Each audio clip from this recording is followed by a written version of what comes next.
Hello guys, तो क्या हाल सबके, आशा करता हूँ आप सब ठीक होंगे। तो गाइस आज का वीडियो है मलेशिया से जो भाई माल्टा या फिर पुर्तगाल जाना चाहते हैं वो कैसे जाएंगे, ठीक है ना। और उसमें आपको कौन कौन से डॉक्यूमेंट्स चाहिए। तो सबसे पहले हम बात कर लेते हैं जिन भाइयों के पास मतलब वीज़ा नहीं है वो तो जा नहीं सकते, ठीक है ना। उन्होंने वीज़ा लगवाना पड़ेगा और मतलब काफ़ी डॉक्यूमेंट्स चाहिए वहाँ पर जाने के लिए। तो जिन भाइयों के पास वीज़ा है वो अंडर कंपनी काम कर रहे, कंपनी के अंदर काम कर रहे हैं, तो वहाँ से आपको लेना पड़ेगा सबसे पहले कंपनी का लेटर, ठीक है ना। एनओसी लेना पड़ेगा आपको। उसके बाद आपका जो बैंक अकाउंट है उसमें आपको मतलब 3 से 4 मंथ का बैंक स्टेटमेंट आपको शो करना पड़ेगा, ठीक है ना।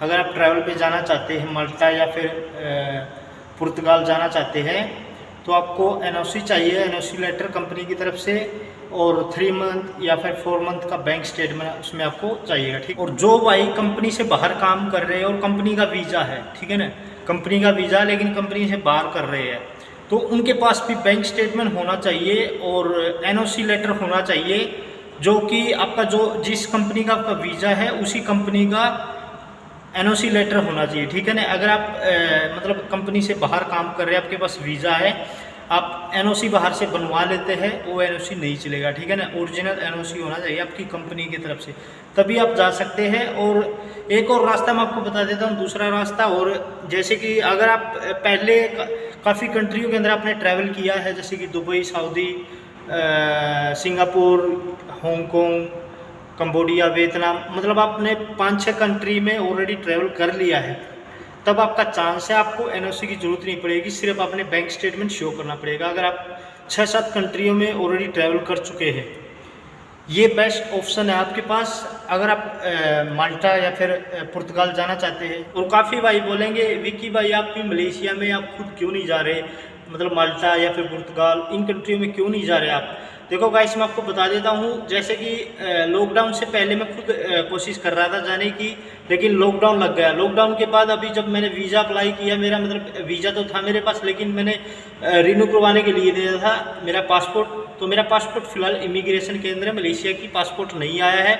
जैसे ही मेरा पासपोर्ट आएगा मैं खुद अप्लाई करेगा, ठीक है ना, आपको पता लग जाएगा। तो जो मैंने ऑप्शन आपको बताया, अगर आप कंपनी में काम नहीं कर रहे, आप कंपनी से बाहर कर रहे हैं, आपके पास वीज़ा है, तो आपने क्या करना है, अपनी कंपनी से एनओसी लो आप कैसे भी करके, ठीक है ना। और अगर आपके पास बैंक स्टेटमेंट नहीं है, उसी कंपनी का आपकी जो कंपनी है उसने बैंक स्टेटमेंट आपको खुलवा के नहीं दिया है, तो आपका जो मतलब आप इंडिया से हो, इंडिया का बैंक स्टेटमेंट मांग सकते हो अपने मतलब किसी भी फैमिली मेम्बर का, या फिर आप मतलब किसी भी कंट्री से हो, इंडिया, पाकिस्तान, बांग्लादेश, नेपाल, कहीं से भी हो आप, तो आप अपनी फैमिली का बैंक स्टेटमेंट ले सकते हो। और जो एनओसी है, आप कंट्री से बाहर काम कर रहे हो तो आपको एनओसी लेनी पड़ेगी। अगर आप अपनी कंट्री से अप्लाई कर रहे हैं तो वहाँ पर आपको एनओसी की ज़रूरत नहीं पड़ेगी। वहाँ पर आपने अपने जो बिजनेस के डॉक्यूमेंट्स, अगर आप गवर्नमेंट जॉब करते हैं तो आपकी जो गवर्नमेंट जॉब का मतलब लेटर आपको शो करना पड़ेगा। अगर आपका खुद का बिजनेस है तो आपके खुद के जो बिजनेस के डॉक्यूमेंट्स है वो अपने शो करने पड़ेंगे, और साथ में आपका जो बैंक स्टेटमेंट है, ठीक है ना। और जो आपका पासपोर्ट है 6 मंथ वैलिड होना चाहिए। अगर आपने पहले किसी कंट्री में ट्रैवल किया है तो आपने उसका मतलब डिटेल आपने डालनी है जब आप फॉर्म फिल करते हैं। तो गाइस, आशा करता हूँ आपको मेरा वीडियो पसंद आएगा। अगर वीडियो पसंद आए चैनल को सब्सक्राइब कर देना, वीडियो को शेयर जरूर कर देना। तो मिलते हैं अगले वीडियो के साथ, तब तक आपका बहुत बहुत धन्यवाद। जय हिंद, वंदे मातरम, टेक केयर।